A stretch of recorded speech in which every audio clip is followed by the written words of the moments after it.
A meeting at the Department of Health and Human Services was scheduled to be about homelessness.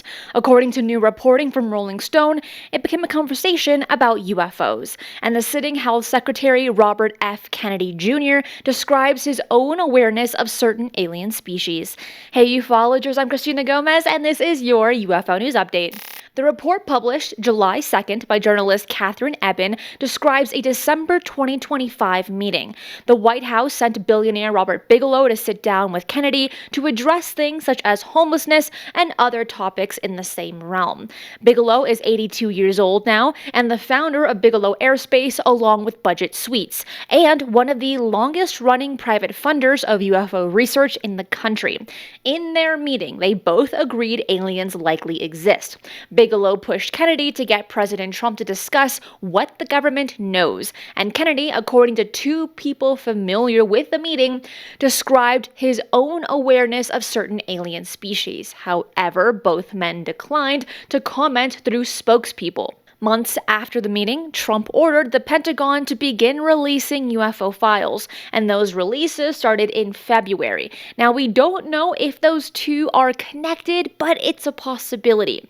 Then, in the 1990s, Bigelow funded a private research group called NIDS, the National Institute for Discovery Science, to study Skinwalker Ranch and the phenomenon. One of the scientists he hired was astrophysicist Eric Davis, who later wrote a teleportation study for the Air Force. Davis just sat down for a new interview, and several of his claims line up with what Bigelow and Kennedy discussed. So let's start with the species question. Davis was asked how many species of beings the government holds records on, and here is what he stated on the Good Trouble show. That there are a minimum of 4 different alien species, and they are known from the public domain and in the classified world. Davis says he holds no classified proof he can hand over, only what his security training allows him to describe and what has at the very least been told by those on the inside. So take that how you wish. But Davis then describes what he calls the legacy program. The private defense contractors, he says, quietly handles crash craft over the decades. His latest detail is about how that work supposedly operated. The first-hand information is that the entire legacy program was shut down in '89. But the CIA, what Hal forgot to say is that maybe Hal didn't think he could say it, but I will say it. That senior VP said the CIA will bring it out once every 10 years and give new contracts to the companies, and then they will bring it, and then they will receive the materials back, and they will attempt to use, now we're 10 years into the future from the shutdown, and it may take, and they may not be successful, but they get a contract, they get the materials, they work on it, and they say, we still can't figure it out. So they put it back into cold storage again for another 10-year period. CIA comes back, says, okay, try again. So they're going to keep doing this until the laboratory diagnostic instrumentation, physics theories, applied physics, and engineering principles catch up. And then when that next 10-year period comes, that it gets resurfaced for another look by the legacy programs, legacy companies, then they may get successful. Davis says that came firsthand from a senior vice president at one of those companies. The idea that the contractors kept failing to reverse engineer the material, so the effort was frozen and revisited every decade as laboratory technology caught up. Now that seems like an interesting concept to say the least, but do you think a sitting health secretary claiming awareness of alien species helps the disclosure effort or hands critics an easy target? Leave your thoughts in the comments below. Davis argues that much of AARO's real work runs through its contractors, and Matt Ford addressed that. He said AARO fired one prime contractor, Sandcorp, and brought in a company called Arlo Solutions, and he pointed to what both firms are known for. Both of those contractors, they are known for insider threat management. That is what the lion's share, and information and perception management, that is the lion's share of what AARO's 2 primary contractors, and from what I understand, the contractors are really the ones doing the work in AARO. They're the ones really the muscle behind it. If you're enjoying the episode and find these breakdowns helpful, please subscribe to the channel. Davis then linked two names. He said Sean Kirkpatrick, AARO's first director, didn't just raise out of the depths of the Pentagon alone. Davis claims Kirkpatrick's mentor and former boss was Glenn Gaffney, a former deputy director for science and technology at the CIA, and it seems that Gaffney also sat on the AARO advisory board. Gaffney was actually Kirkpatrick's mentor. What? Kirkpatrick did work at the CIA. Yes, Kirkpatrick was his boss and mentor at one time during his career.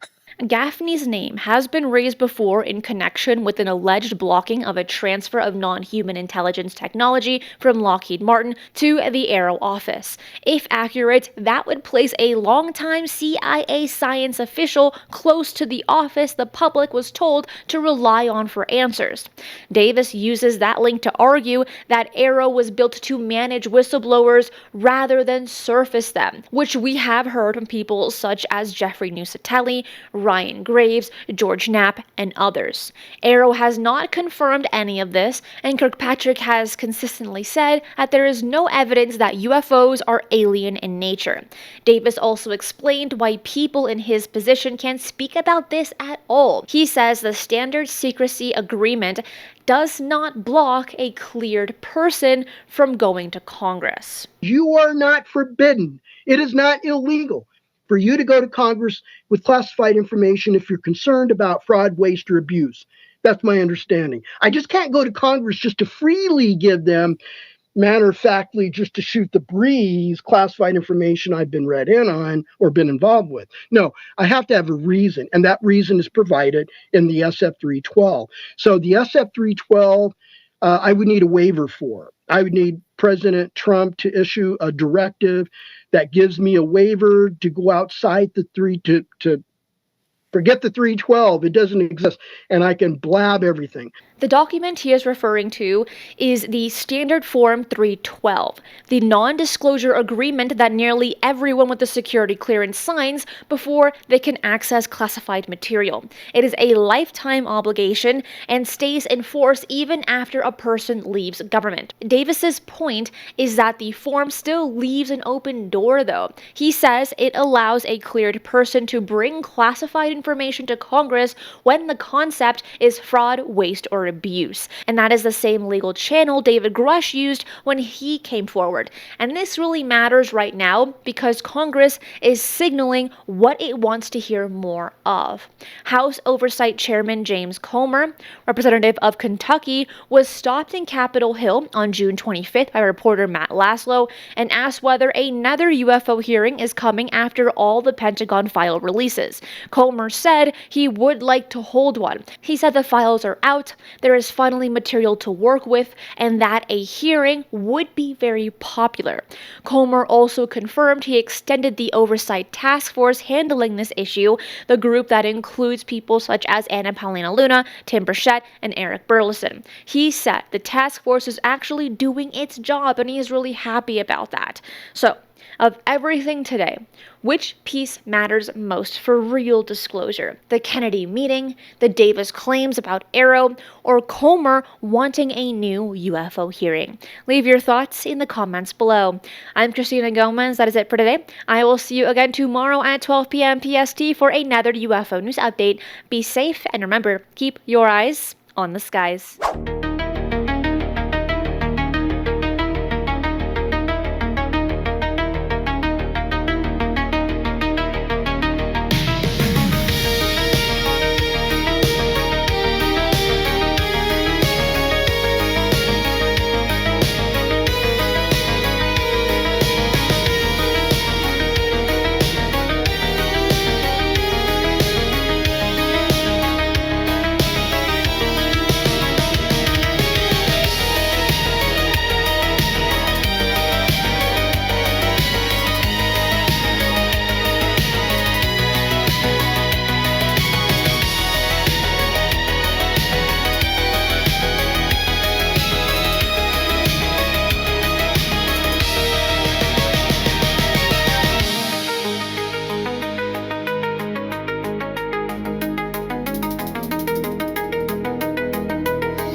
enjoyed today's show, hit that like button. And if you're not subscribed, what are you waiting for?